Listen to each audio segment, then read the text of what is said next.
Magaca faca weyn ee Madiino ayaa la isku oran jiray degmooyinkan deriska ah ee Wadajir iyo Dherkinley, kuwaasoo ilaa haatan ka midaysan bulsho ahaan isla markaana u dhaxaynin wax xuduud ah marka loo eego dhinaca dadka iyo deegaanka, waxaana isku duubnidaasi ay sahashay in xubnaha qaar ee u dhashay degmada ama Madiino ay hal abuur sare u qaadaya horumarinta adeegyada aasaasiga ah mujtamaca labada degmo Curyaana.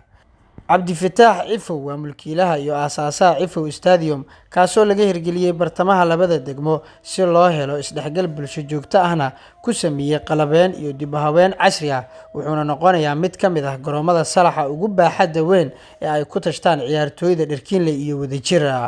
Maxaa yeelay wuxuu salaxana kulansaday qayb baakinada gaadiidka ah, qolalka nasashada iyo kuwa caruurta la socda waalidiintoodaba ay ku sii maaweelin karaan ama lagu sii ciyaarsiin karo shaashadaha laga dheelo geemamka, jardiino iyo tarabuun aad iska harsanayso adigoo ciyaarta dusha ka daawanaya. Sida ka muuqato, taageerayaasha soo buux dhaafiyay galabta tartankii lagu daahfurayay garoonkan Cifow Stadium ee ay ku kulmeen kooxaha kala matalayay degmooyinka mataanaha ah ee Wadajir iyo Dherkinley.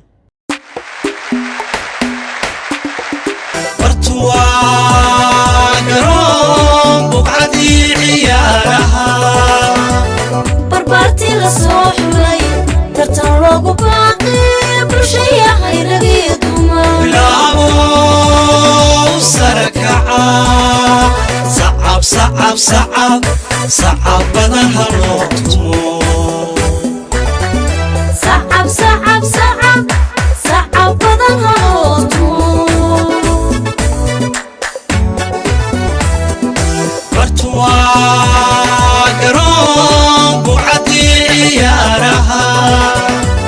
barbaartii la soo xulay tartan loogu baaqay bulshaya khayragiyo dumar bilaabo sarakaca sacab badan ha loo tumo sacab badan ha loo tumo kuwa bari lama beesha caalamkee kale noqda guusha beegsada oo helaa bilada sare. kuwa bari lama beesha caalamkee kale noqda guusha beegsada oo helaa bilada sare.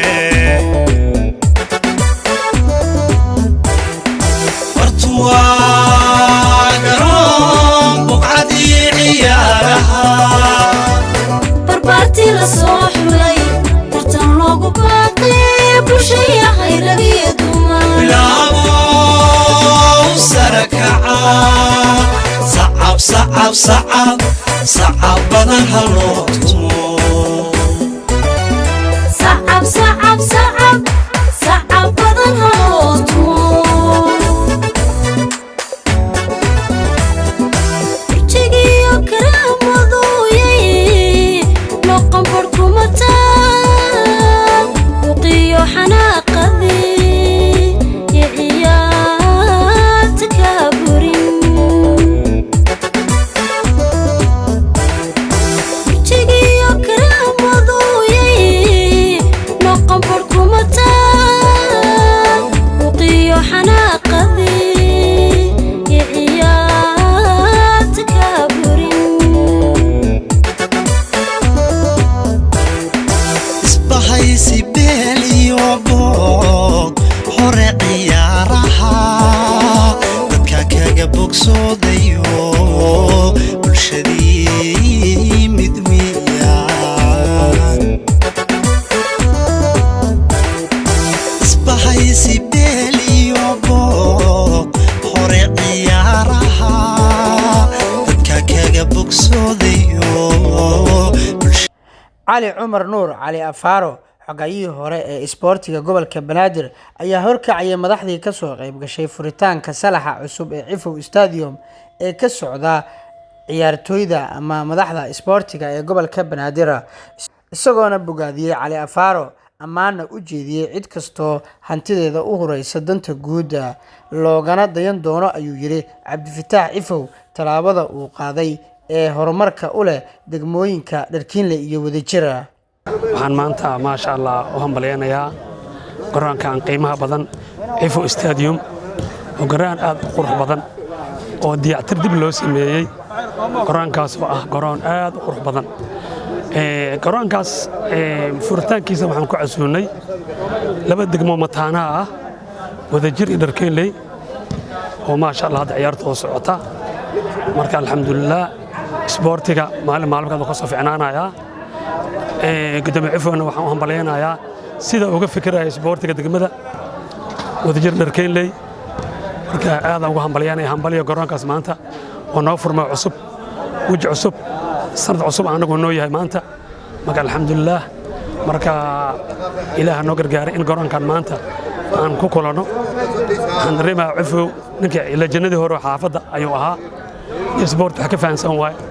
isboort loo sheegaa maaha nin lacagtiisa dhagil isboort geliyo waay marka saasaan macna hambaliyo labada kooxna kooxdii raysana waa hambaliyana tii laga badiyana waa hambaliyanayaa. ugu dambeyntii Cabdifataax Cifow maamulaha Cifow Stadium ayaa ballan qaaday garoonkiisa inuu u furan yahay dhammaan shacbiga reer Madiino habeen iyo maalinna aan ilbaabadiisa laga xiri doonin. dhammaan maaragtay dhalinyarada meesha ka soo qabshishay ee bahda isboortiga waxaan ku salaamayaa salaanta 184 waxaan halkan maaragtay ka soo dhaweynayaa Dharkiinle Wadajir maanta garoonkii dib loo cusboonaysiiyey waqti badan la geliyey maaragtay waxaan leeyahay soo dhawaada